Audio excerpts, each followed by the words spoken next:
infecciones urinarias y vamos a empezar con lo que es la pielonefritis aguda. Entonces, como una definición corta, pues esta es la inflamación del riñón y la pelvis renal.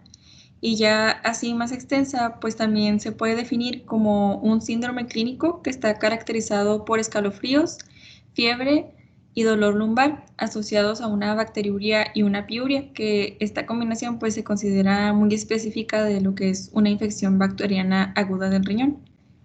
¿Y cuáles van a ser los factores de riesgo? Pues es muy común en las mujeres en edad avanzada mayores de 55 años, a personas que tengan un antecedente de infección urinaria, las relaciones sexuales sin una micción poscoital, la anticoncepción local, que puede ser por el uso de espermicidas o el diafragma uterino, por una inmunodepresión o anomalía metabólica como lo que es la diabetes o el VIH, un trasplante de órgano y también se puede dar cuando hay embarazo o en una litiasis renal.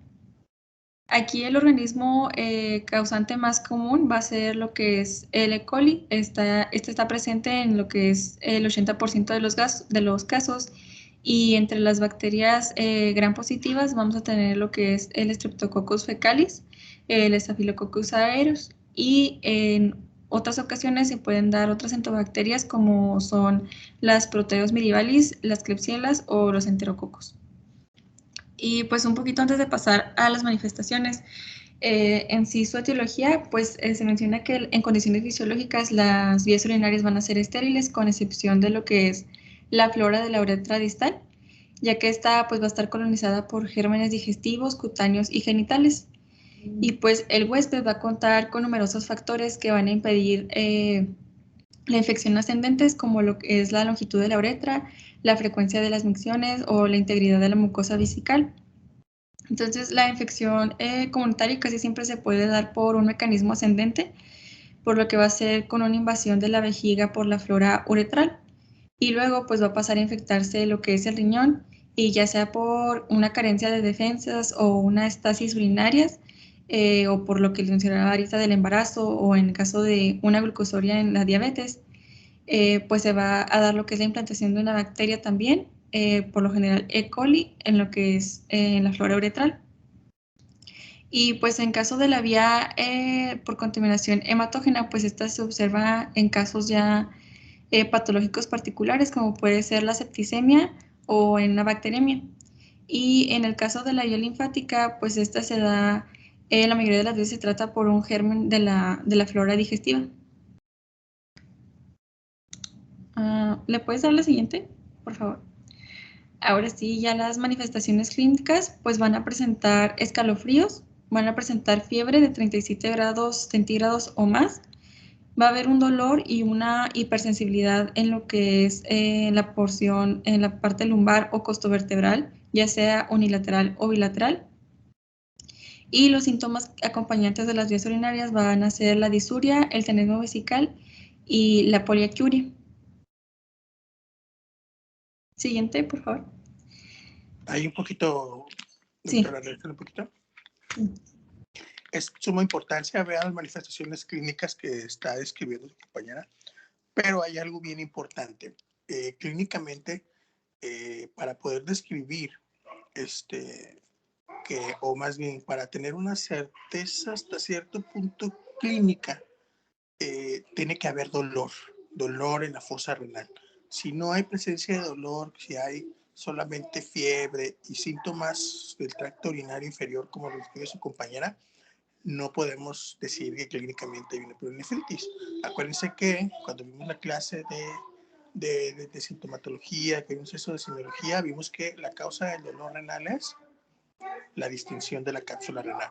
Por lo tanto, ese dolor reflejado en la fosa renal es por esa distinción que se genera por la inflamación de la cápsula o distensión de la cápsula. Entonces, si no hay dolor en la fosa renal, clínicamente no podemos decir que estamos frente a una pielonefritis. ¿Ok? Ok, doctor. Excelente. Bueno, continúa, doctor. Bueno, de acuerdo con el diagnóstico, pues se va a hacer un examen general de orina y en este vamos a ver que se van a mostrar leucocitos y eritrocitos en la orina. En el caso de los leucocitos, pues van a experimentar un movimiento browniano en el citoplasma y se van a observar como células brillantes. Y también se van a encontrar grandes cantidades de cilindros granulosos o leucocitarios en lo que es en el sedimento urinario. Y estas bacterias con cilindros pues no se van a distinguir con facilidad lo que es con la microscopía simple en campo y se va a tener que poner una tinción especial de sedimento, lo que se llama toluidina diluido o con colorante de coba. Y en las pruebas de sangre también se pueden revelar lo que es una leucocitosis con predominio neutrófilo. También va a haber un aumento de la velocidad de sedimentación globular y un aumento de la concentración de la proteína C reactiva, así como de la creatinina en presencia ya, pues en caso de que haya una insuficiencia renal. En el caso de la bacteriología, pues los urocultivos van a ser positivos, pero también hay veces en el que el 20% de los pacientes van a tener presencia de 10.000, menos de 10.000 unidades formadoras de colonias. Es decir, que se va a presentar negativa, pero pues como ya habíamos visto, esto no significa que no haya una infección urinaria. Siguiente, por favor. En cuanto a la imagenología radiográfica, vamos a pedir una tomografía computarizada mejorada por contraste. Esta va a demostrar con exactitud pues, los datos que confirman el diagnóstico de la pielonefritis. En la infección bacteriana aguda va a causar lo que es una constricción de las arteriolas periféricas y va a reducir pues, la perfusión de los segmentos renales afectados. Aquí los efectos de la perfusión pues pueden ser pueden ser segmentarios, multifocales o difusos y se van a ver como áreas de densidad de señal reducida. También se puede observar una hipertrofia renal en lo que es el parénquima atenuado y un sistema colector comprimido. Van a ser otros datos que se van a mostrar en lo que es la tomografía computarizada. También se puede realizar una ecografía, que por lo general aquí se va a mostrar una nefromegalia, se va a ver un parénquima hipocogénico o atenuado y va a haber una compresión de lo que es el sistema colector. Esta pues es importante, en la ecografía va a ser importante para descartar lo que es una obstrucción concomitante de las vías urinarias. Solo que en esta pues no se va a poder detectar una inflamación o una infección pues de manera confiable. También otra cosa que se realiza es la gamografía 99-TC de ácido dimercaptosinaco. Y hay que también tener presente antes de pasar lo que es el tratamiento, hay que tomar en cuenta que se puede confundir con otros diagnósticos, como puede ser una apendicitis aguda, una diverticulitis o la pancreatitis también pueden tener pues un grado similar de dolor. Entonces por eso hay que conocer bien lo que es la clínica para no confundir el diagnóstico. Ok, doctora, perdón, Sí. voy a regresar un poquito. Tú acabas de decir un punto aquí al final súper importante, la clínica. La clínica es súper importante, ¿por qué? Porque como lo hemos manejado desde el inicio, si tenemos una adecuada semiología del dolor, de la evolución de la enfermedad, obviamente vamos a tener un diagnóstico clínico importante. Los estudios realmente nos van a ayudar únicamente a poder como confirmar algunos de los diagnósticos diferenciales que podamos llegar a tener. Ahora, hablando de la imagenología radiográfica, es importante primero pedir un ecocardiograma. Una tomografía de primera intención nunca la pedimos, excepto en algunos casos, que creo que lo vamos a ver más adelante. En un paciente sin datos de infección complicada, no sé si eso lo van a manejar. Por favor, díganme si lo van a manejar, si no para mencionarlo.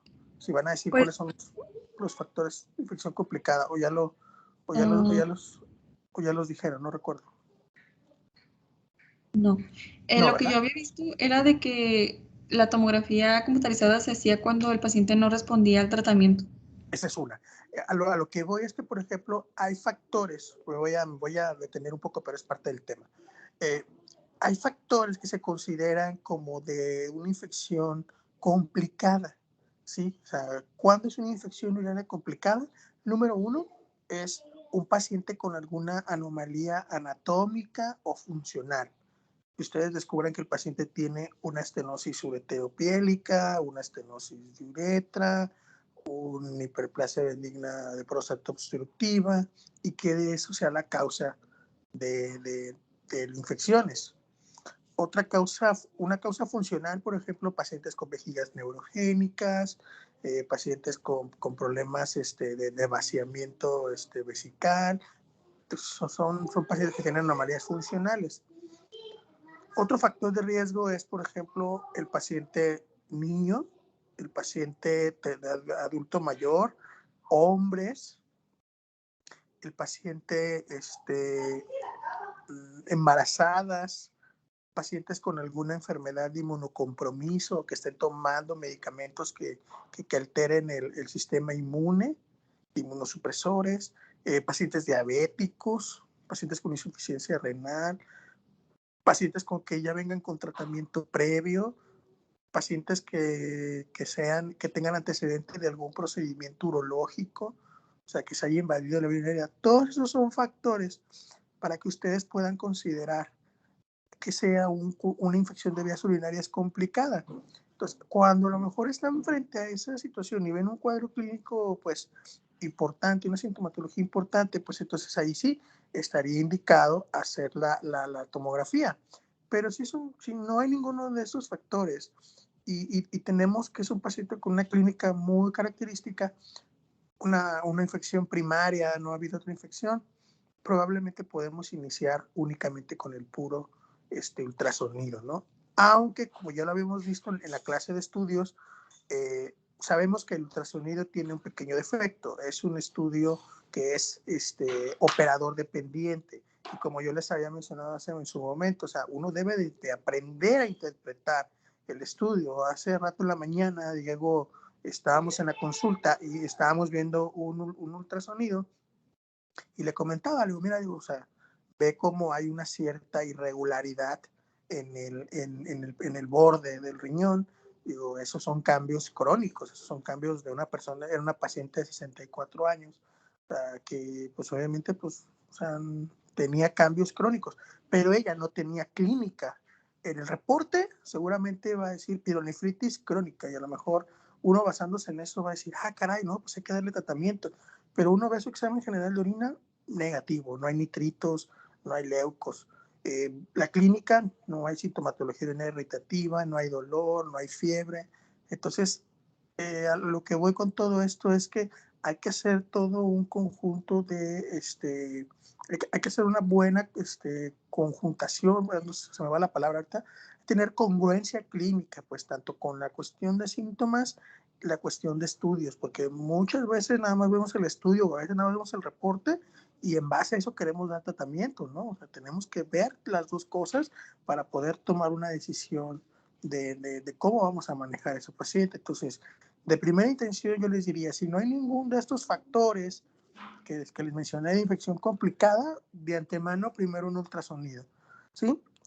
Bien lo mencionaba esta Laura, su compañera, nos sirve primeramente para ver si no hay datos de obstrucción, que se vería alguna hidronefrosis, alguna ectasia, que entonces nos haría pensar que probablemente vaya a tener alguna piedra, pero bueno, también la litiasis tiene una característica clínica muy importante.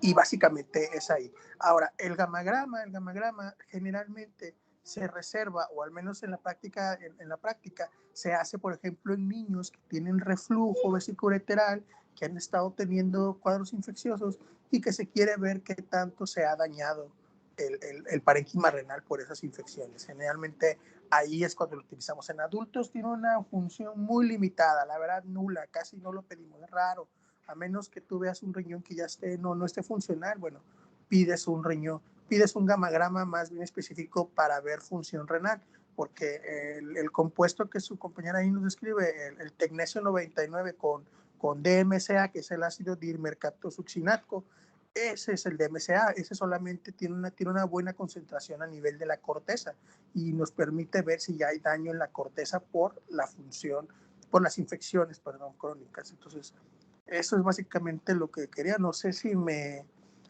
di a entender, los enredé más, dígame y lo volvemos a explicar. No, creo que se quedó claro. Sí, sí estuvo bien. Gracias. Si tiene duda, por favor, dígame y les trato de aclarar la situación, porque eso es muy importante, porque, insisto, o sea, esto yo lo veo en la práctica, ¿no? O sea, vemos que llegan y con ultrasonidos, por eso digo que es operador dependiente. Oye, pues, ¿sabes qué? Pues tenés pielonefritis crónica y a veces así te lo mandan, así me lo mandan a mí a urología, ¿no? Pues tenés pielonefritis crónica. Y ya veo yo, y la señora el paciente con ego normal, cambios pielonefríticos pues crónicos de un paciente de 50, 60 años de edad, ego normales, urocultivos negativos, el paciente sin sintomatología ni nada. Señor, pues hola, ¿cómo está? Un gusto conocerlo, que le vaya bien. No, no le voy a hacer absolutamente nada. Oiga, pero es que dice que tengo infección. Pues son cambios de su edad. Ahorita en este momento no tiene infección activa, no hay nada que hacer en este momento, no tengo yo por qué darle ningún tratamiento en este momento porque no tiene sintomatología sugestiva de un proceso infeccioso. Eso es a lo que voy, ¿no? O sea, el saber interpretar al paciente y al estudio, o sea, ver las dos cosas y decir, ok, pues el estudio me dice una cosa, pero pues el paciente no tiene nada, o sea, porque es muy común, por eso me detuve un poquito aquí para explicarles esa situación a la que se pueden enfrentar ustedes en la práctica, ¿no? Si quedó claro, si no hay ninguna duda, bueno, entonces continúe, doctora, disculpe por la interrupción. No, está bien, doctor, gracias. Bueno, entonces vamos a pasar a lo que es el tratamiento. Pues va a depender de la gravedad de la infección. El paciente que se va a tratar pues de manera ambulatoria mencionaba que se daba la administración de un solo fármaco por vía oral, que podía ser una fluoroquinolona, y también mencionaba que resultaba más eficaz lo que es el trimethoprim con sulfamethoxazol, aunque también mencionaba que muchos médicos administran una sola dosis de un antibiótico por vía parenteral, como es la ceftriaxona o el gentamicino, antes de iniciar con lo que es ya el tratamiento por vía oral. Y si se sospecha la existencia de un microorganismo gram positivo, se recomienda lo que es la administración de amoxicilina o amoxicilina con ácido clavulánico. En caso de que el paciente con infección es lo bastante grave, pues se va a requerir una hospitalización. O sea, en caso de que presente lo que es fiebre elevada, una leucocitosis, vómitos, deshidratación y donde ya hay evidencia de una sepsis, entonces aquí ya va a ser lo que le comentaba el doctor, que es una pielonefritis complicada o que pues no mejora después de un tratamiento ambulatorio. Entonces aquí se recomienda lo que es la administración de fluoroquinolonas por vía parenteral, un aminoglucósido con ampicilina o ya sea sin esta o una cefalosporina de amplio espectro. Si aquí la infección se debe a cocos gram positivos, se sugiere dar una ampicilina con sulbactam o con un aminoglucósido o sin él. Y se va a requerir de una hospitalización, en principio con reposo absoluto en cama y con líquidos con vía intravenosa y antipiréticos. Aquí en caso de... perdón, ¿iba a comentar algo, doctor? Sí, otra vez te voy a interrumpir, doctora, discúlpame, Sí, no, porque adelante. es una situación que, bueno, aquí es algo muy práctico, porque les digo que a eso nos enfrentamos mucho, ¿no? En la práctica, y bueno, ustedes como médicos generales también se enfrentarán a ello en varias ocasiones. Aquí el tratamiento, bueno, ya hablábamos acerca de la clínica, de los estudios que podemos ver, cómo interpretarlos, cómo correlacionarlos, y bueno, cuando tenemos clínicamente una sospecha, el ultrasonido probablemente nos diga, bueno, pues se ven unos cambios ahí pielonefríticos, no se ve obstrucción, ok, perfecto. Podemos decir que clínicamente estamos frente a una pielonefritis. Ahora, el tratamiento también se va a basar mucho en si es una primera infección, si es una infección repetitiva o si hay algún antecedente o algún factor de los que les mencionaba hace un momento de si es una infección complicada. Sí, lo que les decía yo, algún defecto anatómico, algún defecto funcional, el ser hombre, niño, tercera edad, embarazada, paciente diabético, paciente con alguna enfermedad de inmunocompromiso, tomando algún medicamento de inmunocompromiso, que tenga antecedente de tratamiento previo, que tenga antecedente de un procedimiento quirúrgico. ¿Cuál es el razonamiento aquí? Vamos a hacer un jueguito clínico. Ustedes están en urgencias, resulta que llega una paciente de 54 años de edad, resulta que viene con datos clínicos francos de una pielonefritis, y ustedes ven que la paciente es diabética, bien controlada, su glucosa se mantiene así, lleva su dieta, lleva su plan alimenticio bien, sus glucosas están normales, es su primera infección, la paciente no tiene un ataque al estado general importante, y bueno, ustedes dicen, bueno, pues está bien controlada de su diabetes, es una primera infección, le preguntan y realmente no había tenido infecciones previamente y no tiene, a lo mejor por cualquier situación, ustedes le piden una biometría hemática, no hay leucocitosis, la paciente así clínicamente se ve bien, aunque con dolor y síntomas urinarios, pero bueno, dicen, bueno, aunque tiene un factor para complicación que es diabética, pero está bien controlada, no tiene una respuesta leucemoide importante, bueno, puedo manejarla en casa, ¿no? Puedo mandarla a casa, enseñándole cuáles son los signos de alarma y dándole probablemente una cefalosporina de segunda generación con buen espectro para, para gran negativos por 10 a 14 días, que es el tratamiento, que son los días necesarios para una pielonefritis. Ahora, ¿qué pasa si se enfrentan a esa misma paciente, pero resulta que la diabetes no está bien controlada? Es una paciente que no lleva un buen control, resulta que es una paciente que ha tenido infecciones repetitivas y resulta que es una paciente que ya ha venido con tratamientos previos y que a lo mejor tomó un tratamiento, se sintió bien, terminó, pero a los pocos días recayó. Ahí entonces es una paciente que ustedes deben decir, ah, caray, o sea, no está bien controlada, ya ha tenido varias infecciones, ya recibió un tratamiento, recayó, eso entonces para mí es un punto de alerta, ¿no? Probablemente si le hacen una citometría hemática, una biometría hemática, pues a lo mejor trae unos 12, 13 mil leucos. Recuerden que los pacientes diabéticos, por la misma inmunosupresión que genera la diabetes, no hacen respuestas leucemoides generalmente muy intensas al inicio. Ya cuando hacen cuadros más intensos, pues sí hacen leucocitosis importantes.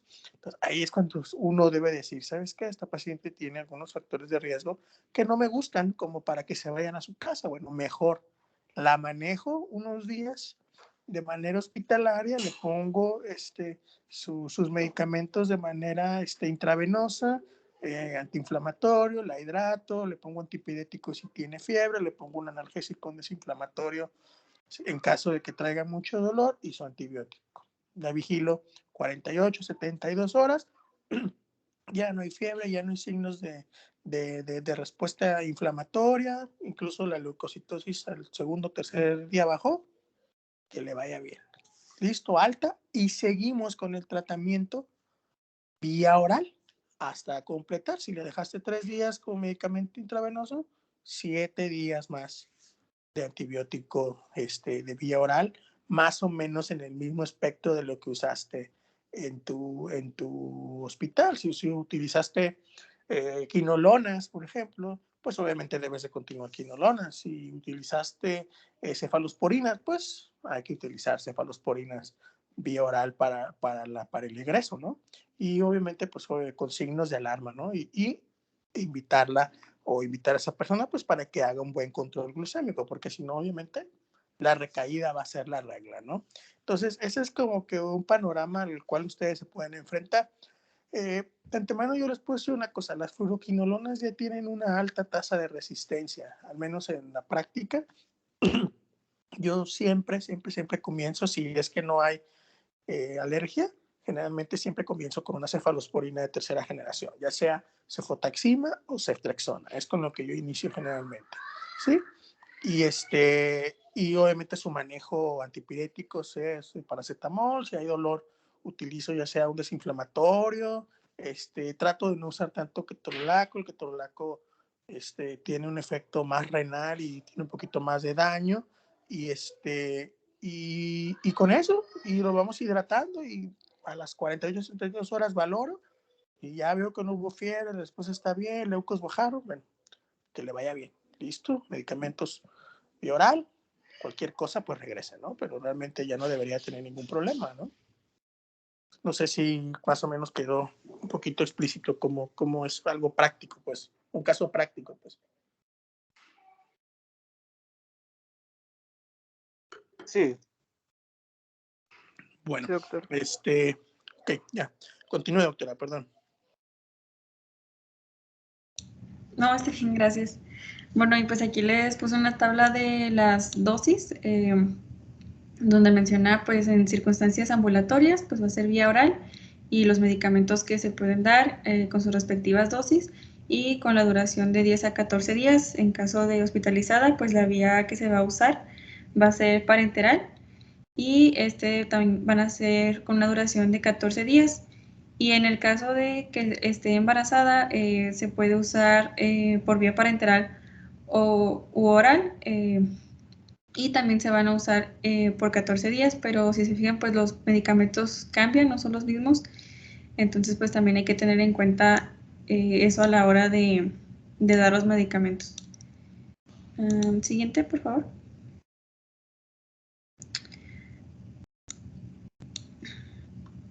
Bueno, también mencionaba que si había bacteremia presente, el tratamiento parenteral debía continuarse por 7 a 10 días adicionales, y luego debía cambiarse el tratamiento oral durante 10 a 14 días. En el caso de los adultos con el tratamiento de fluoroquinolona o trimethoprim, pues aquí es bien tolerado, y el tratamiento también debe continuar por 10 a 14 días, como vimos en la tablita. Y mencionaba que en pacientes, bueno, que si la orina se esteriliza por pocas horas después de iniciar la antibacteriapia, la antibioticoterapia, perdón, por líquidos por vía intravenosa y antipiréticos, los pacientes con pielonefritis no complicada podían continuar con fiebre, escalofríos y dolor lumbar durante varios días. Entonces, pues estos pacientes se deben controlar, y pues deben estar cuidándolos. Estos pacientes tratados ambulatoriamente deben continuar con lo que son las fluoroquinolonas durante 7 días, y los pacientes con pielonefritis complicada se deben realizar hemocultivos para estar observando si, en caso de que sigan con datos, pues se deben realizar otra vez los hemocultivos. Ay, perdón, es que me perdí un poquito.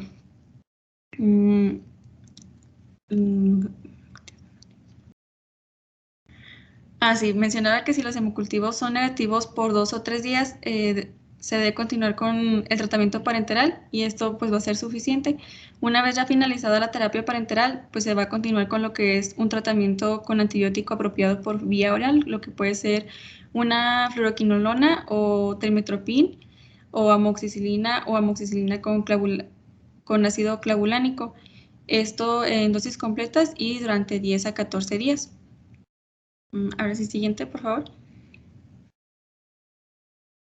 En caso de una respuesta desfavorable al tratamiento, aquí cuando pues la respuesta es lenta o la orina conserva signos de infección, pues está indicada lo que es una reevaluación inmediata.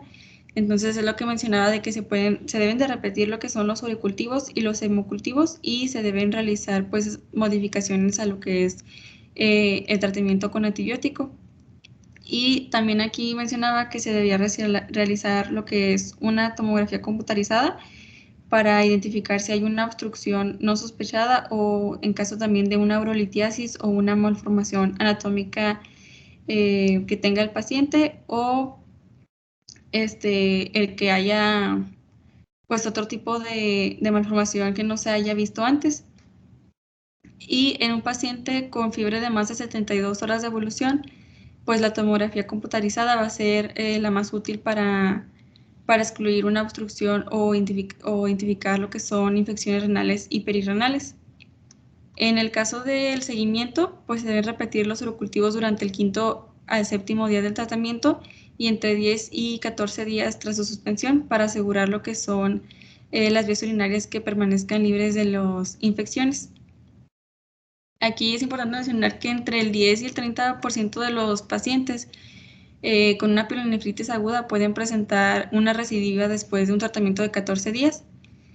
Y los pacientes con recidivas pues suelen curarse con un segundo curso de 14 días de tratamiento y pues a veces en ocasiones se tiene que seguir por 6 semanas. No sé si quiera agregar algo aquí, doctor. ¿O hay alguna pregunta?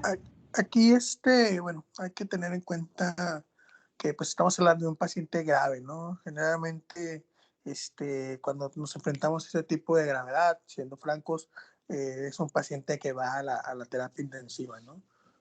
Pacientes que generalmente al estar en la terapia intensiva, uno como urólogo, pues básicamente no mucho le mueve ya al paciente, uno ya tratamiento básicamente se le queda ya sea al intensivista o al infectólogo si es el caso que se pida también alguna interconsulta, pero generalmente uno como urólogo ya en cuanto entra a la UCI ya uno nomás va a pasar visita nomás así de cortesía, la realidad, porque realmente pues no te dejan moverle nada, ¿no? Ya los intensivistas se quedan con el paciente y tú pues prácticamente cuando ya ellos lo ven estable y todo, pues ya te lo regresan, ¿no? Pero pues realmente es cierto, o sea, tenemos que vigilar un paciente grave, estos pacientes generalmente son pacientes diabéticos, ¿eh? Estos pacientes que hacen respuestas malas al tratamiento, que hacen sepsis terribles, son pacientes diabéticos, son pacientes que yo tuve, ahora sí voy como las historias de la doctora,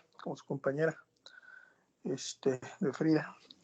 Yo tuve, voy, con una paciente así muy grave, que desafortunadamente, no le diagnosticaron bien a tiempo, diabética, 46 años, y llegó con una pielonefritis enfisematosa terrible y no, pues por más que la metimos en nefrectomía, no se salvó. De hecho, falleció a la hora y media de que entró a la UCI. Entonces, hizo una respuesta inflamatoria tremenda, ¿no? Entonces, sí es importante diagnosticar muy, muy bien a los pacientes, sobre todo los pacientes con un alto potencial de complicación, pues para dar un tratamiento oportuno, ¿no? Pero no, pues básicamente, así como lo describes, así más o menos es el seguimiento. Varía un poco de acuerdo a cada hospital, pero pues más o menos es algo muy similar. No, Ok. Doc, me ganó con la anécdota. No, pues sí, una anécdota más fea.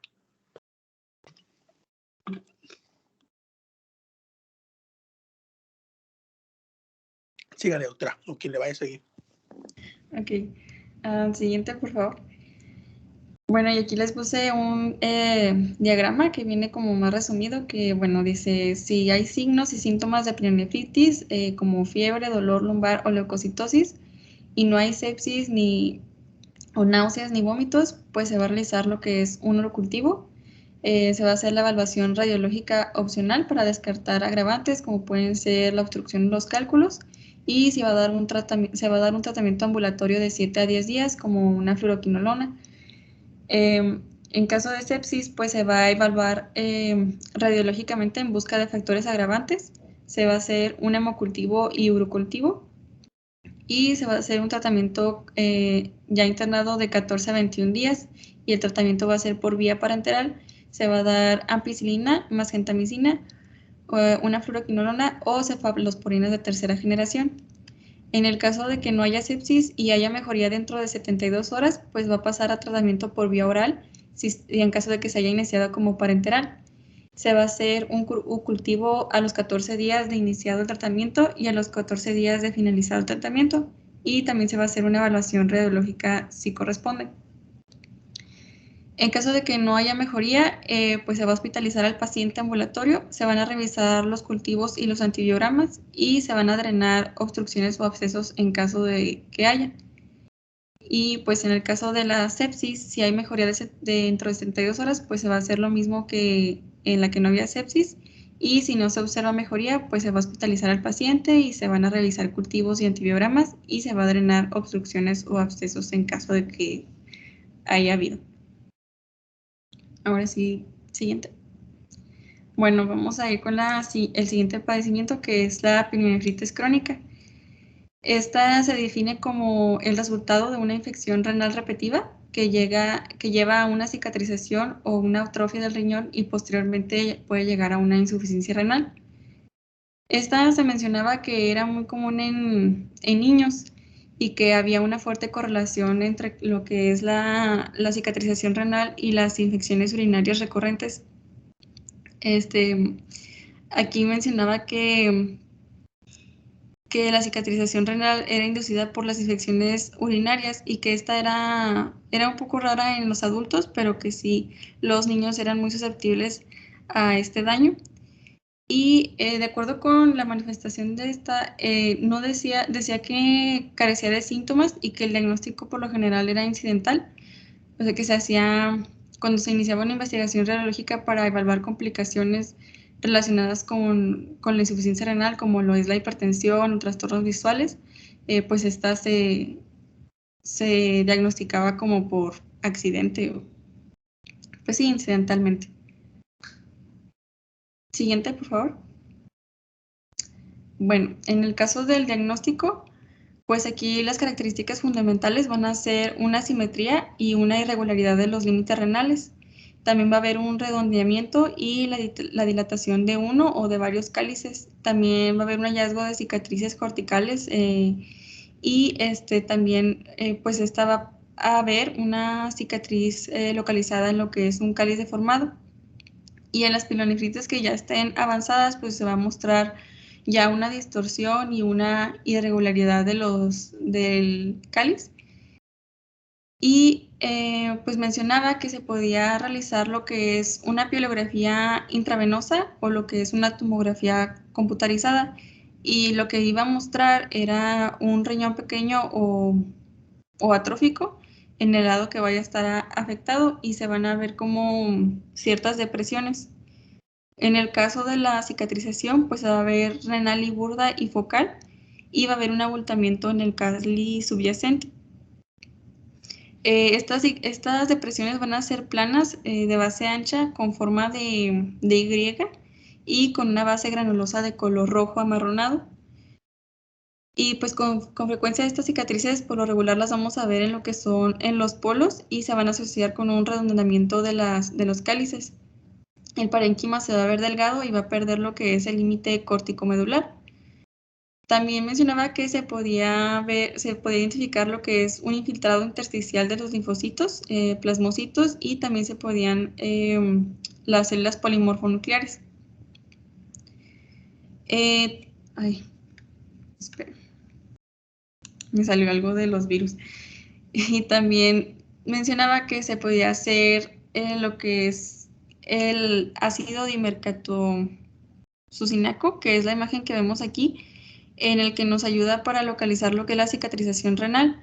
Aquí en la imagen del lado derecho se puede ver donde está señalado, dice que esto se ve como fotopénico. Yo me imagino que es como, pues que no se ve más denso que lo de abajo. Y que ahí demuestra pues que ahí está la cicatrización. Siguiente, por favor. En el caso del tratamiento de la pielonefritis crónica, pues mencionaba que estaba poco limitado ya que a veces es irreversible. Entonces aquí lo primordial pues va a ser eliminar lo que son las infecciones de vías urinarias recurrentes y identificar pues si hay un problema urinario anatómico o funcional y pues corregirlo. Puede ser una obstrucción o una urolitiasis para evitar un daño adicional. En los niños mencionaba que se debía hacer la evaluación en busca de un reflujo vesículo-uretral y esto para pues eliminarlo como un factor de riesgo de una pilonefritis recurrente. También mencionaba que aquí a veces se requiere el uso a largo plazo de tratamiento con antibióticos profilácticos continuos para eliminar lo que son las infecciones recurrentes y la cicatrización renal. Ahí yo no sé si esto esté correcto de usar antibióticos profilácticos. No sé si me pueda ahí auxiliar en eso. Sí, de hecho hay un tema acerca de profilaxis antibiótica en pacientes, por ejemplo, que usan sonda permanente, que tienen infecciones urinarias crónicas. Podemos utilizar cierta clase de antibióticos o antisépticos urinarios, entre ellos la nitrofurantoína. Esto con el afán de poder disminuir la carga bacteriana que pueda llegar a tener las vías urinarias. Hay un término que se conoce, que se denomina, que se dice que es colonización. ¿Sí? No es lo mismo tener infección que colonización. Colonizar es que haya bacterias presentes en la vía urinaria sin estas tener la cantidad suficiente para generar una infección urinaria. Por lo tanto, la profilaxis y esta colonización, perdón, es la que genera las recaídas infecciosas. Por lo tanto, la profilaxis antibiótica va encaminada a mantener al límite esa cantidad de bacterias que el paciente o la paciente puede llegar a tener. Pero sí se usan. Esos antibióticos profilácticos se pueden usar de entre 6 a 9 meses. Sí, de hecho, también no sé también si eso está bien, pero había leído, no me acuerdo si fue en el Campbell, que las mujeres podían, si tenían infecciones recurrentes por el hecho de la actividad sexual, podían tomar un antibiótico como, pues sí, como profiláctico. Sí. Diego, ¿te acuerdas de la paciente que vimos que llevaba andadera, Amalia? La penúltima que vimos, la señora que había tenido infecciones recurrentes, que la teníamos con nitrofurantoína. O sea, sus urocultivos ya estaban bien después de que había estado 3 meses con nitrofurantoína y le seguimos dando otros 6 meses más. O sea, y se usa. La nitrofurantoína se da, aunque la dosis normal es dar una cada 8 horas, para la profilaxis antibiótica es solo una diaria. Y en el caso de que mencionas eso, Laura, es, por ejemplo, en las pacientes que tienen infecciones después del acto sexual, generalmente lo que se recomienda ahí es darle una dosis después del acto sexual, o sea, tomar una dosis después del acto sexual para prevenir precisamente que desarrolle infecciones. Ah, ok. Gracias, doctor. Una, Bueno, y también mencionaba que en raras ocasiones pues llegaba a necesitarse lo que es ya la extirpación del riñón afectado. Esto a veces es por una hipertensión o por la presencia de una gran carga de cálculos en el riñón que no funciona. Siguiente, por favor. Bueno, antes de pasar a la otra, no sé si tengan alguna duda de la pielonefritis crónica. Bueno, entonces vamos a ver ahora lo que es la pielonefritis enfisematosa. Esta está definida como una emergencia urológica caracterizada por una infección parenquimatosa y perirrenal aguda necrosante que está causada por uropatógenos que forman gas. Esta, en el 80 a 90% de los pacientes con pielonefritis enfisematosa van a tener diabetes, ya que el aumento de la concentración tisular de la glucosa va a hacer que proporcione el sustrato para ciertos microorganismos como el E. coli, que estos van a ser capaces de producir lo que es el dióxido de carbono a través de la fermentación del azúcar. Y el resto de los casos relacionados pues, va a ser por una obstrucción de vías urinarias o una necrosis papilar. Siguiente, por favor.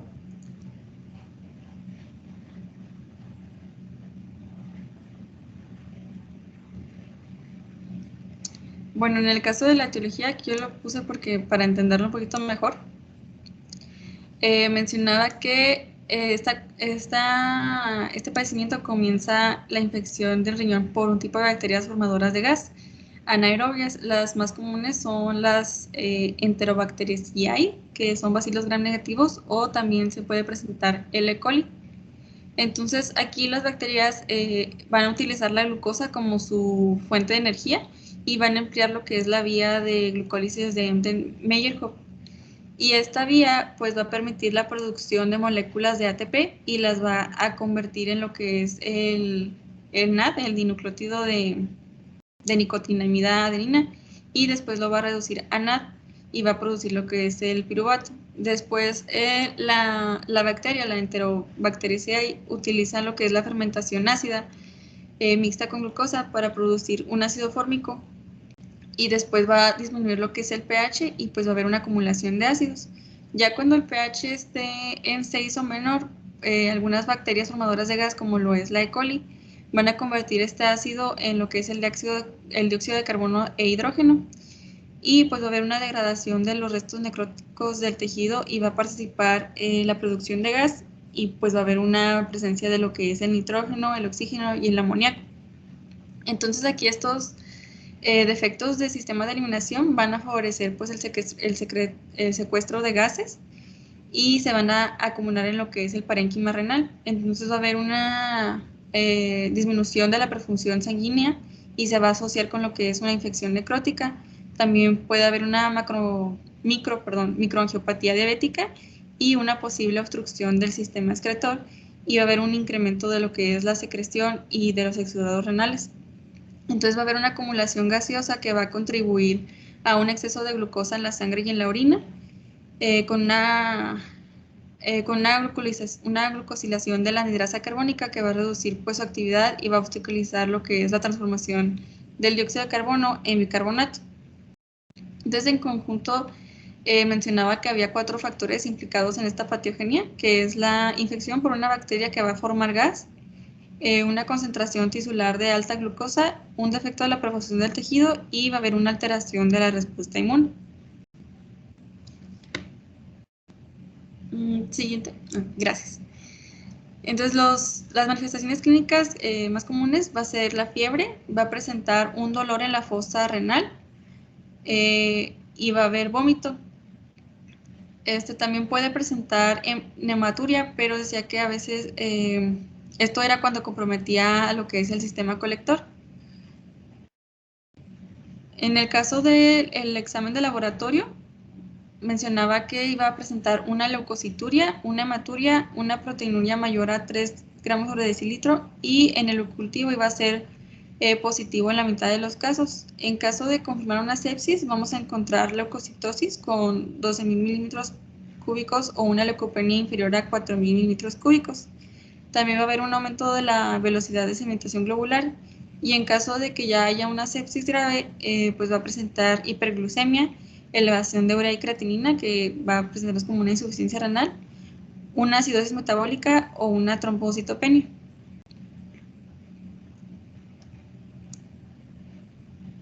Gracias. Bueno, ya pasando a lo que es la imagen radiográfica, aquí mencionaba que se hacía una tomografía computarizada, que esta es más sensitiva a la detección de la presencia del gas en lo que es en el parénquima renal. Esta prueba nos mostraba pues lo que es la presencia del gas en lo que es el parénquima, y pues se valoraba la destrucción del parénquima. También se puede hallar lo que es unas sombras gaseosas que están sobre el riñón comprometido, y también se puede examinar lo que es el espacio perirenal para definir la magnitud de la lesión.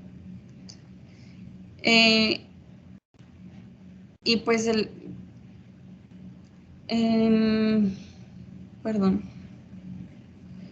mencionaba que había una clasificación que se basaba en la evolución de la enfermedad. Al principio mencionaba que se apreciaba como una...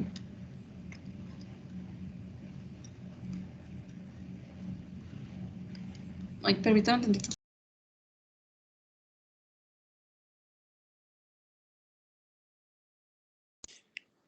Bueno, esta es una patología, pues, como les mencionaba, más severa.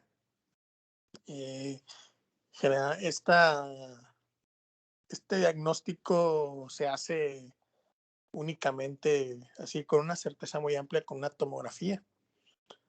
Entonces, la presencia de gas en el parénquima pues denota el diagnóstico de pielonefritis enfisematosa. Hay una clasificación que nos dice los grados de pielonefritis enfisematosa y eso nos va a decir cuál es el tratamiento que podemos ofrecer. Cuando es un grado 1, grado 2, generalmente podemos como que derivar la vía urinaria, en este caso poner un catéter doble J, antibióticos de muy amplio espectro y esperar a ver la respuesta, ¿no? Estos generalmente, eso sí, son 100 de 100 pacientes diabéticos mal controlados, ¿no? Entonces, obviamente, un control estricto de la glucemia generalmente son pacientes con un tratamiento multidisciplinario, o sea, no es nada más manejar neurología, sino hay que pedir ya sea interconsulta a medicina interna o en su defecto a endocrinología, ¿no? Para un manejo multidisciplinario para poder generar un pronóstico un poquito más favorable para el paciente, ¿no? Y bueno, los grados 3, 4 generalmente terminan en nefrectomía, ¿no? Y este fue el diagnóstico que les comenté hace rato de la paciente. ¿Todo bien, doctora? Sí, ya, perdón, es que mi mamá me estaba hablando. Bueno, de acuerdo con la clasificación radiológica, esta se basa pues en la evolución de la enfermedad. Al principio mencionaba que se aprecia una distribución radial del gas a lo largo de lo que son las pirámides renales. Después el gas se va a extender a lo que es la fascia girota, con lo que el parénquima muestra un aspecto en forma de media luna gaseosa. Y por último, se puede atravesar lo que es la fascia girota y alcanzar el retroperitoneo con una difusión ya perirrenal de la infección y la necrosis. También mencionaba que la ecografía es útil como un procedimiento de urgencia para buscar una obstrucción en el aparato excretor. ¿Le puedes dar la siguiente, por favor? Y pues tenemos esta clasificación de Juan Stenck, en la que menciona que el estadio 1, el gas solo va a estar en el aparato excretor. En el estadio 2, el gas ya va a estar en el parénquima renal, sin extensión del espacio extrarrenal. En lo que es el estadio 3A, pues ya la extensión del gas va a haber un absceso en el espacio perirrenal, y en el estadio 3B va a haber una extensión del gas o un absceso en el espacio pararrenal. Y ya en el estadio 4 va a haber una pielonefritis enfisematosa bilateral o en un riñón solamente.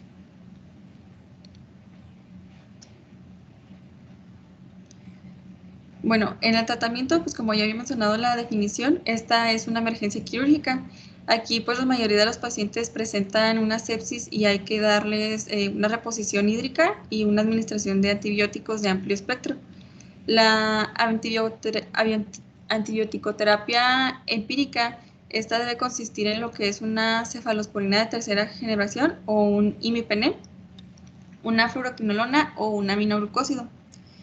Lo que mencionaba sobre las fluoroquinolonas es que ofrecían la ventaja de que tenían una excelente difusión en lo que son los tejidos y tenía una escasa toxicidad. En cambio, los aminoglucósidos no son muy buenos porque tienen una nefrotoxicidad potencial y tienen una actividad regular en un medio ácido.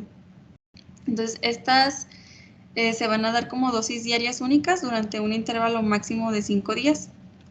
Y pues se debe hacer un control inmediato de lo que es la glucosa, así como un alivio de la obstrucción urinaria, además pues de una reanimación con líquidos y los antibióticos parenterales. En caso de que el riñón esté obstruido, se debe hacer un drenaje con catéter. Y pues mencionaba que entre los factores para un mal pronóstico incluían lo que es una creatinina sérica elevada, así como una trombocitopenia y la presencia de líquido renal, perirrenal o ya sea de los dos. Y pues en combinación con el tratamiento médico y el drenado percutáneo, también esto es útil pues para acelerar lo que es solucionar la infección y reducir una morbilidad y una mortalidad de la infección. Y pues mencionaba que el drenaje percutáneo ofrecía la ventaja de tratar el foco de infección de una forma más rápida y poco agresiva, aparte de conservar lo que es el riñón, nada más que en esta decía que su inconveniente podía ser que siguiera con la persistencia de un proceso séptico. Y pues ya hay casos en los que se va a necesitar lo que es una nefrectomía, y pues el abordaje quirúrgico permite lo que es pues es un tratamiento radical, pero pues van a ver lo que es, van a quitar lo que es el foco de infección, pero pues es muy agresivo y aparte, pues es agresivo, pero puede dejar el otro riñón para que ya él tenga menos posibilidades de una mortalidad. Sí, ¿puedes dar la siguiente, por favor? Ah, sí, eso sería todo. Bueno, vamos a continuar con los abscesos renales. Los abscesos renales son una colección de material purulento limitado al parenquima renal. Estos se van a dar por una fuerte infección que va a provocar la licuefacción del tejido renal. Estas infecciones se dan comúnmente por E. coli y por Proteus, son los más comunes, y se pueden dar a partir de infecciones cutáneas, por ejemplo, en pacientes que usan drogas intravenosas, y también por gram negativos, pero estos van a ser menos comunes, y estos están asociados a obstrucción renal y a cálculos renales. Entonces, bueno, este absceso renal, si se llega a romper en el espacio ay, eso lo escribí mal, perdón. Bueno, estos van a dar lugar a un absceso periférico. Ah, perdón, es que lo veo muy chiquito. Bueno, entonces, eso lo que les digo es en esta, ay, perdón, no le he cambiado. En esta imagen que se ve el espacio perinefrítico atrás del riñón, y es ahí donde se puede dar el absceso si se rompe, y ahorita lo vamos a ver en una imagen más adelante. Bueno, entonces aquí estamos viendo un riñón con un absceso. Es una imagen macroscópica, y vamos a tener que los abscesos, las infecciones, se van a formar, ¿cómo es que van a llegar al riñón? Pues puede ser por dispersión hematógena, y esto nos va a dar abscesos que surgen en la corteza renal. Y los abscesos de la unión corticomedular van a ser por gram negativos, por cálculos y por obstrucción.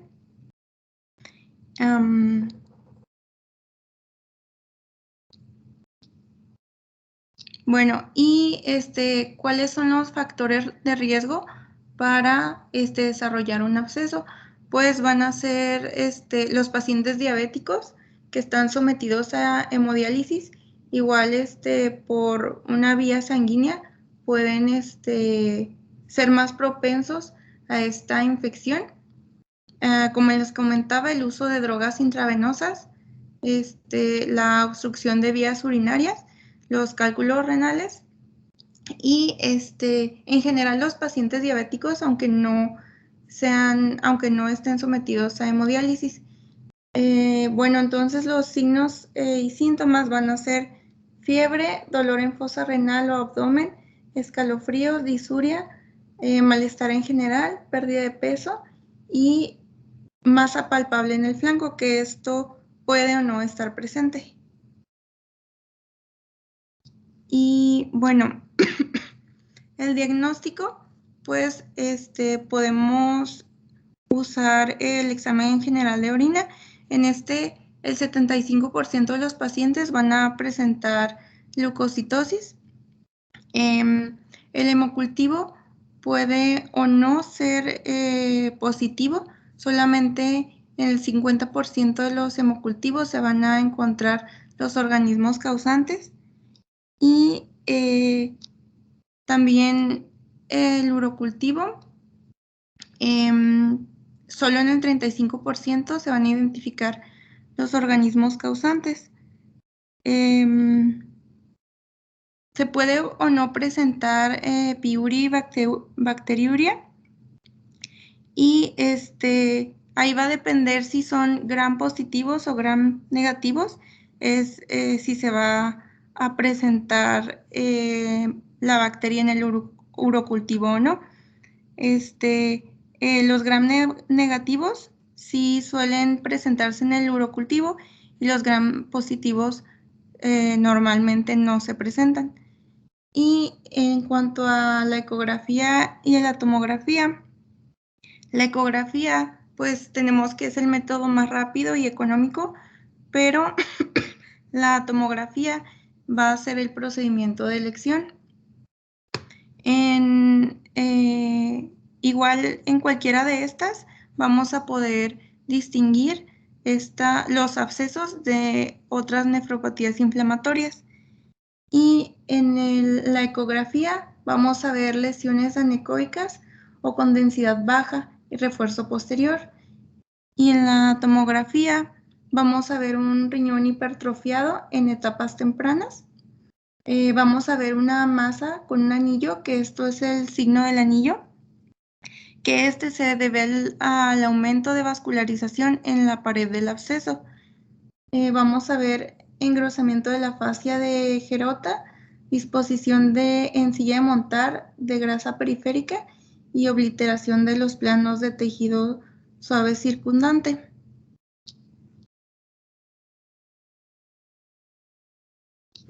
Y bueno, aquí en esta ecografía pues vemos un absceso renal.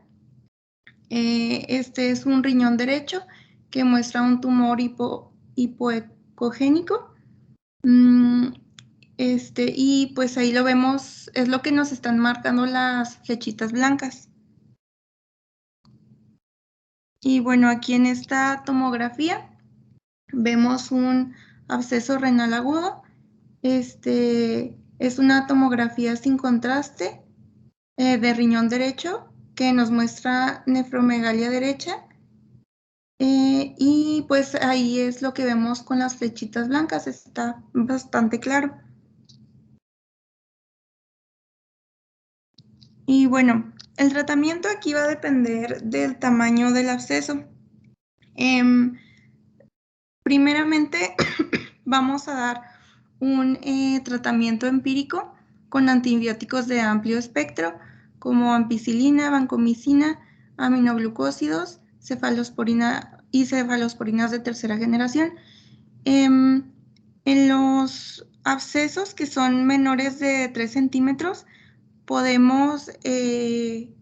puede intentar darle al paciente solo antibióticos, y que esto pueda evitar el tratamiento quirúrgico, pero esto no siempre resulta, y entonces ya tenemos que proceder al drenaje percutáneo. El tratamiento empírico que le vamos a dar al paciente va a depender de si creemos que la causa es un gram negativo o un gram positivo. Pues esto lo vamos a saber a través de la causa de la infección. Si es, por ejemplo, por diseminación hematógena, pues la infección va a ser por estafilococos, que usualmente son resistentes a penicilina. Por eso debemos de usar una penicilina resistente a penicilinasa, que podemos tener ahí meticilina, por ejemplo, o oxalacina. Si el paciente tiene hipersensibilidad a la penicilina, podemos usar vancomicina. En los gram negativos podemos usar cefalosporinas de tercera generación o aminoglucósidos. Y bueno, entonces si el paciente a las 48 horas no mejora, ya vamos a proceder al drenaje percutáneo. bajo cirugía guiada por tomografía o ecografía, y el líquido que obtengamos, la muestra que obtengamos de este drenaje, pues lo tenemos que cultivar, y ya que tengamos los resultados del cultivo, pues ya ahí podemos hacer, podemos cambiar el antibiótico si es necesario.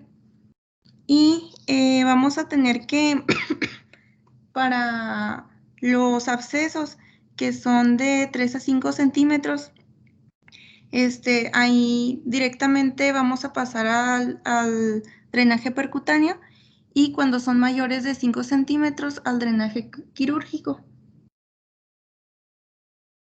Y aunque ya hayamos dado el tratamiento, siempre debemos buscar la causa, ya sea obstrucciones o cálculos renales. No sé si tengan alguna pregunta antes de que pasemos al siguiente. Bueno, ahora vamos a pasar con la pielonefritis xantogranulomatosa. Esta es una infección crónica que no es muy frecuente. Esta va a conducir a destrucción renal generalizada. Suele ser unilateral y está asociada a uropatía obstructiva secundaria a nefrolitiasis. Y el patógeno más común es E. coli, y pues nos va a producir una fuerte inflamación y necrosis que van a destruir los tejidos y provocar la acumulación de lípidos en macrófagos.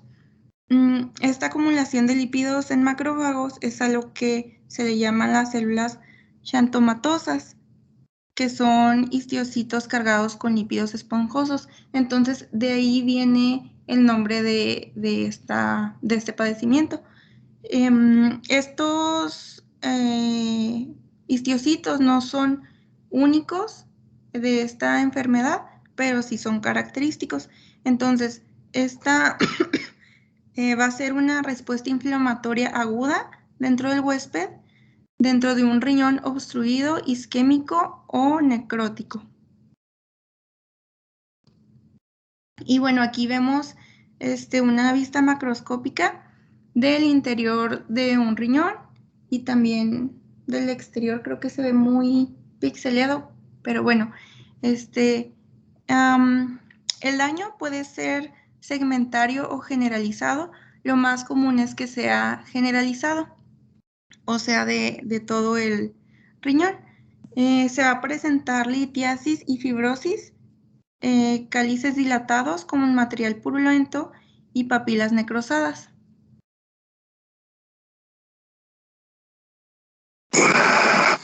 Una característica bien clara, bien importante de pielonefritis enfisемatosa es la presencia de lípidos. No se puede clasificar como pielonefritis enfisемatosa a un paciente si no tiene litiasis. Esto es algo muy, muy claro. Voy a compartirles en el chat la imagen de una paciente que operamos el día sábado por la tarde. Van a ver cómo es una paciente con múltiples litos. Lo estoy compartiendo.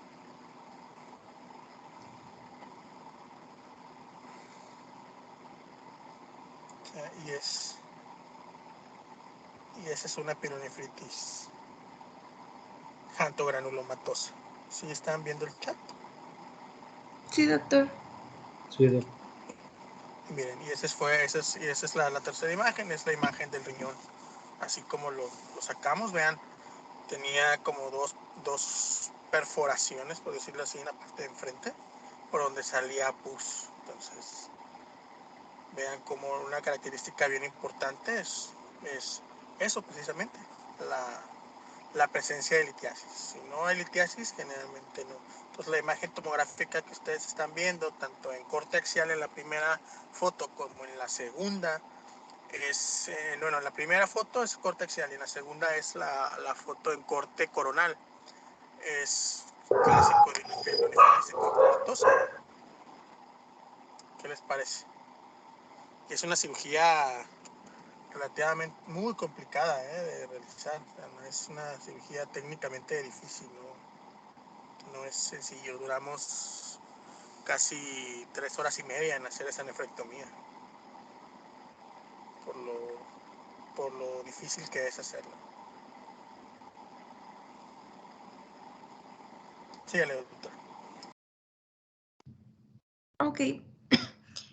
Vamos a sospechar este padecimiento en pacientes con infección urinaria, con un solo riñón aumentado que no está funcionando correctamente y que posee un tumor o un cálculo.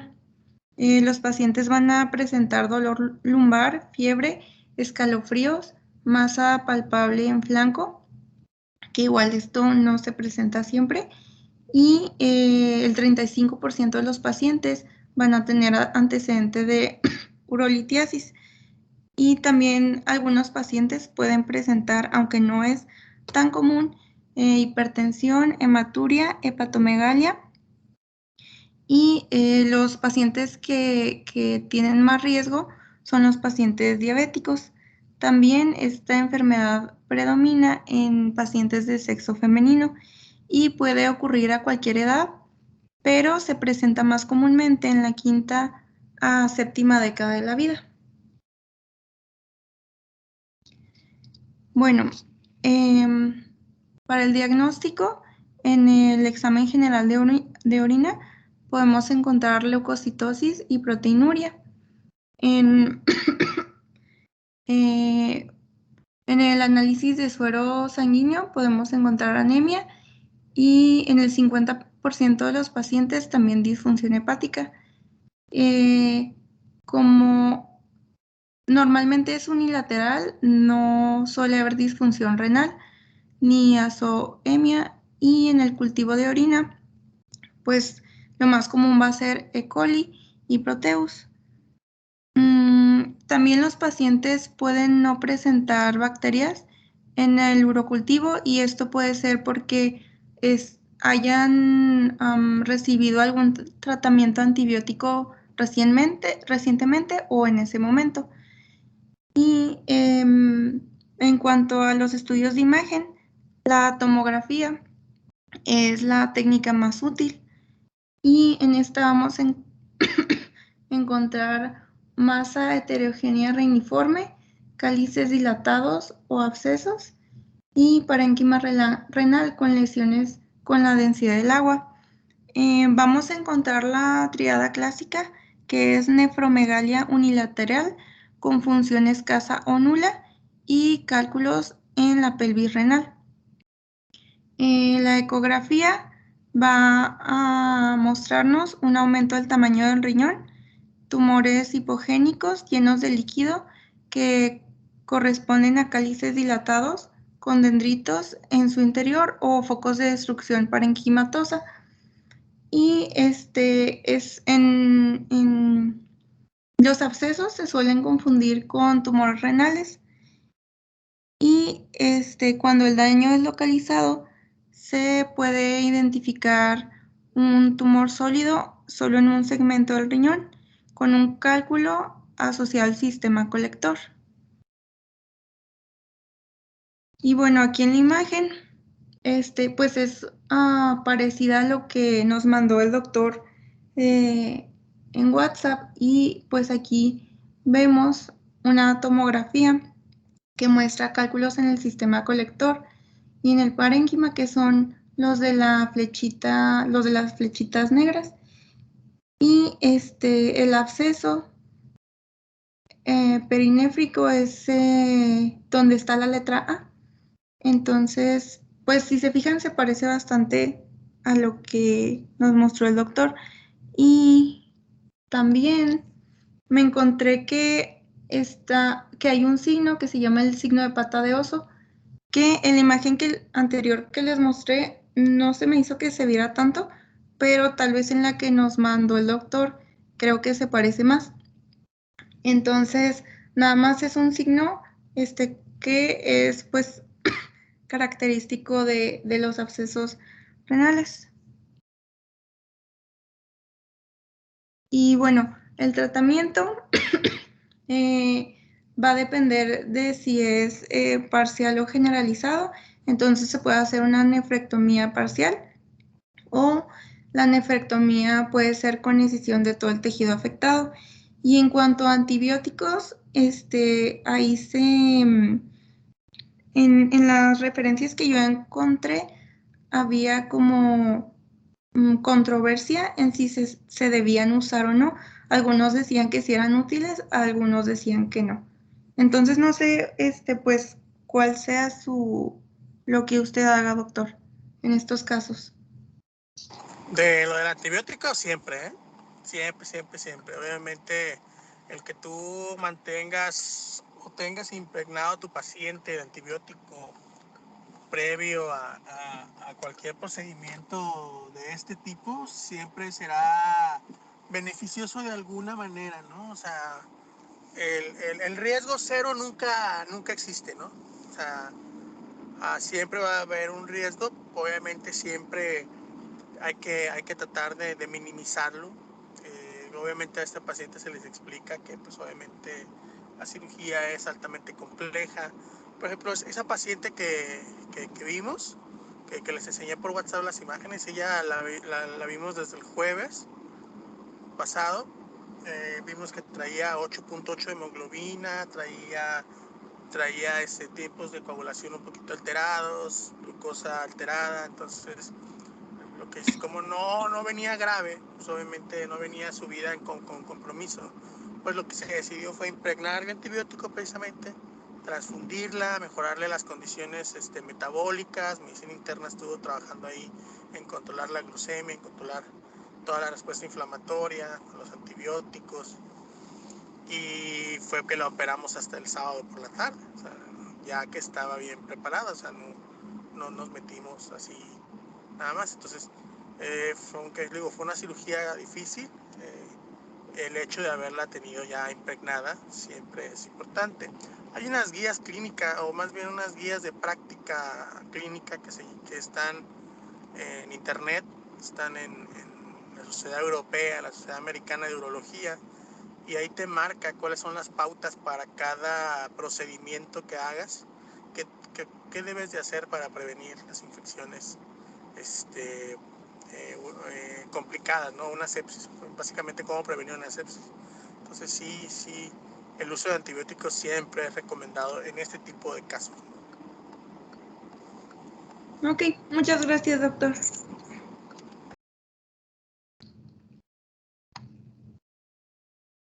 Bueno, entonces vamos a pasar a la pionefrosis. Esta es una infección bacteriana de un riñón hidronefrótico. El riñón hidronefrótico ocurre cuando un riñón tiene exceso de líquido debido a una acumulación de orina, que esto es generalmente por obstrucción en la parte superior de las vías urinarias. Y bueno, esto nos va a llevar a destrucción supurante del parénquima renal y pérdida de la función del riñón. Y vamos a encontrar dilatación de la pelvis renal y de los cálices y septicemia. Bueno, los síntomas y signos que va a presentar el paciente van a ser que el paciente, su estado general suele ser muy grave, fiebre elevada, escalofríos, dolor en fosa renal, hipersensibilidad a la palpación en esa fosa, malestar gastrointestinal, y algo importante es que el paciente puede solamente presentar de todos estos malestar gastrointestinal, que no es tan común, pero puede pasar. Y los pacientes pueden o no presentar bacteriuria y piuria. Y los pacientes pueden tener antecedente de cálculos, infecciones o cirugías en vías urinarias. Y cuando no se presenta bacteriuria, puede ser porque el uréter está completamente obstruido. Y es muy importante un diagnóstico y tratamiento inmediato para evitar la pérdida permanente de la función renal y el desarrollo de sepsis. Ok, para el diagnóstico vamos a tener que la tomografía es inespecífica, entonces pues lo recomendado es la ecografía. Vamos a encontrar hidronefrosis, detritos líquidos dentro del sistema colector dilatado, líquido con ecos que se desplazan con cambios de posición, cálculos renales, ureterales, y el diagnóstico de pionefrosis se sugiere si se identifican áreas hipoecogénicas localizadas dentro del parénquima hidronefrótico.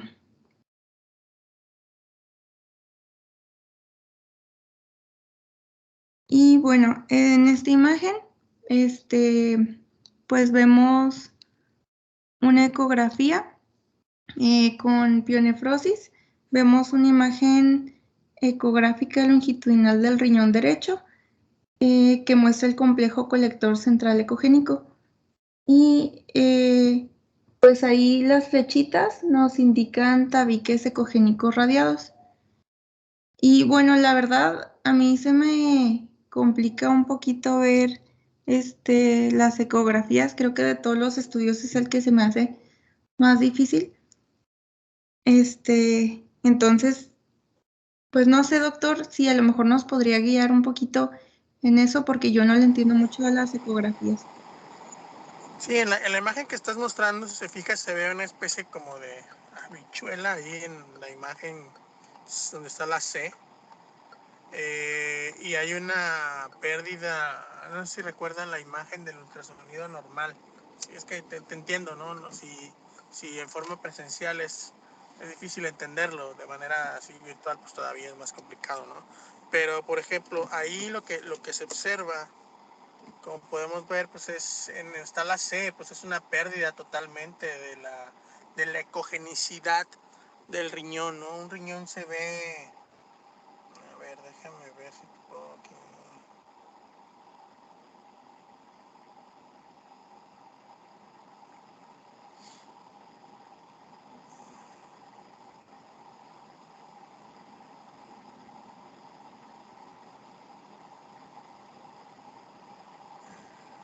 Permítame.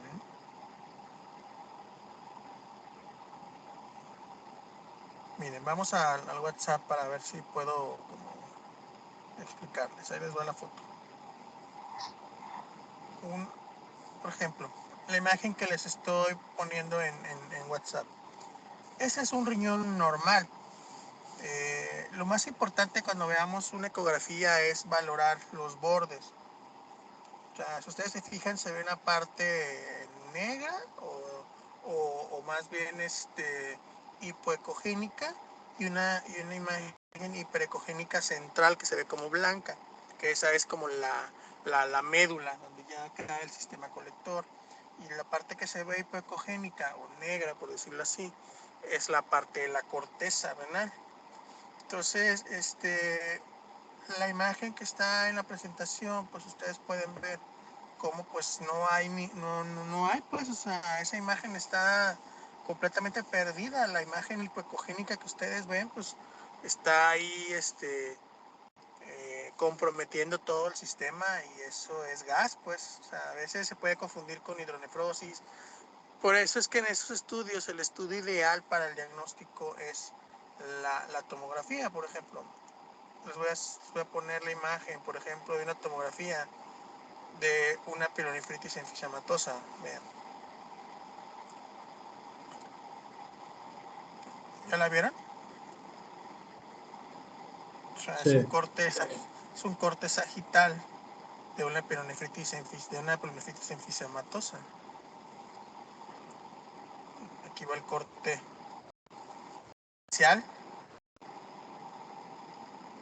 Es un corte axial y vean, lo negro es el gas contenido. Vean la diferencia entre cómo se ve un riñón izquierdo normal y un riñón derecho con una pielonefritis enfisematosa, pues, grado 2, 3. ¿Sí? Y volviendo a lo que me preguntabas, o sea, que el ultrasonido, pues digo, la imagen que subí primero, pues es una imagen de un ultrasonido normal, ¿no? O sea, vean cómo la hipocogenicidad de la corteza y la hiperecogenicidad, no hay ninguna imagen ahí superpuesta, no hay ningún quiste, no hay ninguna piedra, no hay ningún tumor, no hay ningún área de gas ni nada, o sea, eso es un riñón normal. No sé si con eso te ayuda un poco solo, o dime si podemos, te explicamos de otra manera, o no sé, tú dime, no hay problema, tú dime. No, sí, me quedó muchísimo más claro. Muchas gracias, doctor. Sí, ok. Bueno, continúe para allá, ya casi se va a terminar la clase. Bueno, pues ya para finalizar con este padecimiento, pues el tratamiento va a ser antibiótico de amplio espectro inicialmente y drenado el sistema colector infectado. Para esto podemos usar una endoprótesis ureteral o un catéter de nefrostomía percutánea. Y pues siempre se debe buscar la causa de la obstrucción. Y pues no sé si quiera que sigamos con los demás temas, doctor. No, yo creo que está bien, porque ya casi va a ser la hora. Como pueden ver, estas son infecciones pues graves, complicadas, que como les decía yo hace un rato de la experiencia que tuve, es muy importante que puedan ustedes tener siempre en mente qué paciente se puede complicar. Por eso les mencionaba cuáles son los factores de la infección para considerar, una infección urinaria complicada. O sea, el paciente diabético que vimos que es el paciente que generalmente desarrolla este tipo de infecciones. Entonces sí es importante, muchachos, que tengan eso muy bien presente, porque eso es algo que ustedes a la hora de valorar en el servicio de urgencias van a tener que hacer. O sea, no va a ser algo que ustedes van a poder como pues ignorar. O sea, obviamente si lo ignoran, pues el que termina pagándola pues es el paciente, ¿no? Entonces sí es importante el diagnóstico oportuno, tener siempre en mente, ok, pues una infección urinaria, es un paciente diabético, mal controlado, tiene ataque al estado general, tiene una respuesta infecciosa intensa. Híjole, yo recuerdo que me dijeron que podría tener una infección complicada. Esto hay que manejarlo de una manera diferente, agresiva, control glucémico, antibióticos de amplio espectro, y hay que hacerle una tomografía porque puede haber ahí una infección complicada, ¿no? Entonces sí es importante que todo esto se tenga muy en mente, porque obviamente el omitir esos diagnósticos pues conlleva pues a riesgos muy importantes en la salud de los pacientes. ¿Alguna duda, muchachos, con respecto a esto? Ahorita pues, ¿cuántas diapositivas nos faltan? Apenas vamos como a la mitad. Ok, está bien. Pues bueno, tendremos que continuar el próximo jueves. Es un tema largo, la verdad. No es un tema sencillo, y bueno, también hay situaciones en las que pues necesito yo intervenir para que quede un poquito más claro, ¿no? Les pido favor, como se lo reiteré al inicio del curso cuando tuvimos la primera sesión, por favor, si hay alguna duda, si hay alguna situación que ustedes tengan duda, que a lo mejor yo esté explicando y ustedes me entiendan, no hay problema, la repetimos y tratamos de hacer de la manera que ustedes entiendan, ¿no? Entonces, por favor, si tienen alguna duda, háganmelo saber. Si a lo mejor no es ahorita, más tarde, de manera personal, a lo mejor un mensaje, oiga, doctor, esto, téngame paciencia y yo les contestaré, ¿no? Y trataré de ser lo más claro posible para que me entiendan, ¿no? Doc, yo tengo una duda, una pregunta. Dime. Ahorita que estábamos hablando de la pielonefritis xantogranulomatosa, Sí. se mencionó una triada cuando estábamos Sí. hablando de la imagenología. Nomás que no alcancé a pescar exactamente cuáles eran los factores de la triada. A ver, compañera. Sé que era nefromegalia unilateral, cálculos en pelvis renal, si Ujú. estoy en lo correcto, y creo que me falta uno. Bueno, de hecho me falta uno. Sí, A te ver. faltó alteración de la función renal. Sí, o sea, la función renal está alterada. Como les mencionaba yo hace un momento, la perinefitis enfisematosa, perdón, la perinefitis jantoranulomatosa, perdón, no se puede hablar de jantoranulomatosa si no hay litiasis de por medio. Eso es algo presente, o sea, no hay manera de poder decir, es jantoranulomatosa, oye, pero no tiene litiasis. No, pero de todas maneras, no. O sea, la jantoranulomatosa única y exclusivamente se da en los pacientes con un lito obstructivo. Ok, muchas Ahí es cuando gracias. ¿Alguna otra duda, jóvenes? Profe, no es duda, pero le quería decir que, bueno, a mí en mi caso sí me sirve mucho que usted retroalimente, porque así aterrizo más, o sea, ciertas cosas que nos están exponiendo.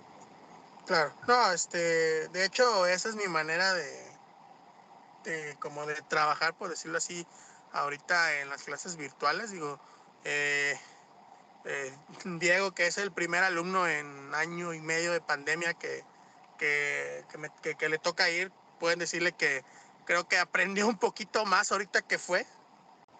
O sea, que vio a los pacientes, o sea, no es lo mismo, sinceramente. Yo entiendo que lo leas, que te lo digan, a que realmente tú estés escuchando al paciente durante la consulta, ¿no? O sea, sí, la verdad, es por eso que trato como de hacer esos ejemplos prácticos, esas situaciones, a lo mejor prácticas, entre a lo mejor medio reales y a lo mejor medio inventadas, ¿no? Entonces, pues, sobre todo para que se entienda, ¿no?, de lo que estamos hablando, para que todo lo que está diciendo el compañero exponiendo lo llevemos a un contexto clínico y podamos entenderlo un poco mejor, ¿no? Porque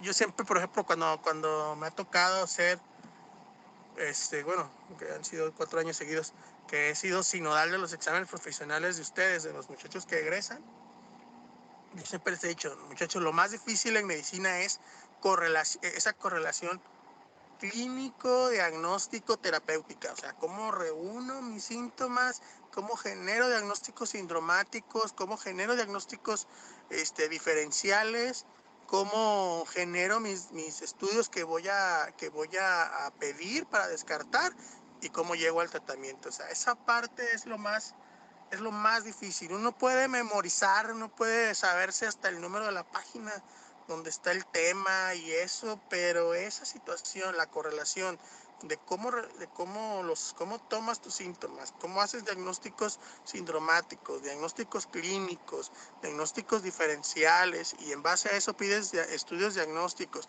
y en base a eso das un tratamiento, es lo más complicado. Y créanme, eso se los da la experiencia, pero obviamente pues no pueden ustedes, ahora sí que los ojos no ven lo que la mente no conoce, ¿no? O sea, todo esto lo tienen que saber, o sea, leérselo de alguna manera. Pero bueno, todo eso es práctica, muchachos, no crean que es algo que se genera de la noche a la mañana, ¿no?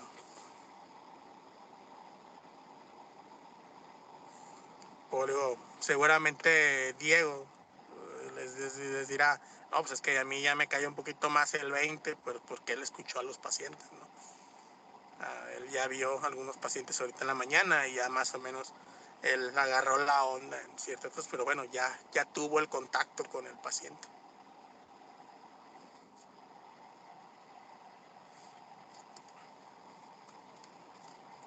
¿Dudas, muchachos?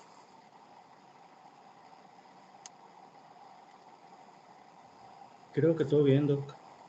Bueno, Todo bien. pues un placer saludarlos. Disculpen que no haya prendido el día de hoy mi cámara, pero hoy sí me agarraron 45 minutos comiendo y la otra manejando.